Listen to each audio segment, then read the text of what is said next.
Itu adalah kali pertama Gubernur DKI Jakarta Anies Baswedan melihat langsung pulau reklamasi dari udara. Apa kesan pertama yang Anda dapatkan ketika melihat langsung itu, Mas Anies?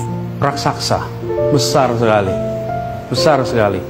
Ketika saya sudah melihat aturan-aturan yang tidak dijalankan dengan benar, dengan seksama, lalu melihat di lapangan 312 hektar hamparan tanah di situ. Dan saya katakan itu tanah kita, itu air kita. Ini tanah air kita. Dan perasaan itu rasanya luar biasa, besar sekali. Ini PR yang harus kita tuntaskan. Kenapa? Karena kita berkepentingan sekali. Ini adalah ibu kota, dan di depan ibu kota ada sebuah wilayah baru yang ukurannya besar, yang tata kelola perizinannya banyak masalah. Karenanya saya malah merasa yakin bahwa ini harus dituntaskan untuk kepentingan bangsa kita, Republik kita. Mas Anies, yang jelas pemerintah pusat tampaknya sikapnya adalah reklamasi jalan terus. Minimal itu yang kita dapat dari Menko Maritim Pak Luhut. Kita dengarkan statement Pak Luhut berikut ini. Itu kamu lihat ya, saya udah berkali-kali katakan. Itu kan mulai dari zaman Pak Harto, terus zamannya SBY, sampai zaman SBY. Ya, terus kemudian Pak Jokowi jadi gubernur, dieksekusi itu. Yang salah di mana? Lah kalau kamu sekarang udah eksekusi itu sesuai dengan garis benang merahnya, lantas kamu orang udah investasi, lantas kau batalin karena bilang isu yang nggak jelas, negara apa ini nanti? Anak-anak muda seperti kamu nanti menyontoh apa dari generasi saya? Enggak. Jadi saya bilang, saya challenge itu orang, ya. Sekali lagi saya challenge. Datang duduk sini, nggak usah marah-marah. Datamu bawa, kita duduk. Dan saya kan nggak mau jeopardize reputasi saya kepada anak cucu saya. Nggak akan lah. Gila kamu. Gila itu orang yang pikirannya gitu. Kami lihat semua aturan, ada studinya dilakukan zamannya Pak Harto, zaman SBY, dilakukan sekarang. Lalu salah di mana? Nah, kesan yang kita tangkap, gubernur terpilih agak resisten dengan ya, kalau dia resisten, dia lihat aja. Silakan aja dia tunjukkan resistensinya di mana. Saya nggak ada urusan. Tapi jangan bilang-bilang terima macam-macam sama saya kejar siapapun dia. Kalau mau duduk lihat baik-baik. Jangan aneh-aneh. Ya, siapapun dia itu. Ya.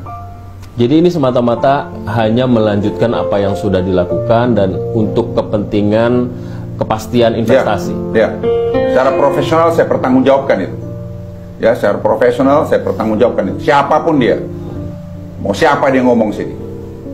Jangan asal ngomong aja Republik ini, dia pikir apa dia? Emang dia siapa? Ngomong yang benar gitu.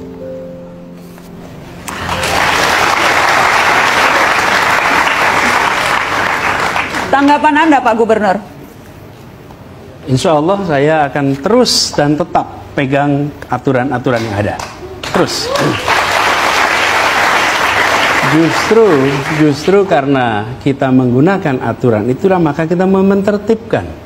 Keputusan apa? Ya, yang tadi dirujuk keputusan era Pak Harto. Namanya Kepres nomor 52 tahun 95. Jelas sekali, pasal 4 ini dikatakan di situ bahwa wewenang tanggung jawab reklamasi Pantura di tangan gubernur. Jelas tuh dikatakan. Lalu, ini menarik nih. Kemudian gubernur harus membentuk untuk melaksanakan reklamasi itu. Ini pasal 8. Untuk menyelenggarakan reklamasi Pantura, gubernur membuat sebuah badan pelaksana. Oke? Itu kata Kepres. Kemudian sesudah ada Kepres ini tahun 95 Pemprov DKI membuat Perda, Perda nomor 8 tahun 95. Dan Perda itu mengatakan, di pasal 33, penyelenggaraan reklamasi dilakukan oleh badan pelaksana. Nah, sekarang yang terjadi, jangan sampai ada sebuah pihak membangun sesuatu. Saya ini bangun rumah di situ. Sudah saya bangun rumah atau bangun gedung tinggi besar tanpa mengikuti aturan, kemudian saya bilang, tolong beri ini izin. Kenapa? Karena saya sudah membangun, saya sudah keluar banyak, saya sudah investasi, maka beri saya izin. Tidak bisa. Kalau Anda melanggar. Mas Dan Anies, ini pelanggaran. Mas Anies, apakah ini artinya kalau pemerintah pusat mengatakan bisa jalan terus, Anda akan mengambil jalan yang berbeda, ini tidak bisa jalan terus, jadi begini. akan head to head kah Pemprov DKI dengan pemerintah pusat? Kita pakai aturan saja. Siapa yang sebenarnya memiliki tanggung jawab untuk reklamasi? Itu nomor satu. Karena yang menentukan jalan apa tidak adalah yang memegang mandat itu. Oke. Siapa yang memegang mandat itu? Menurut Perpres yang tadi dirujuk, yang memegang mandat adalah gubernur.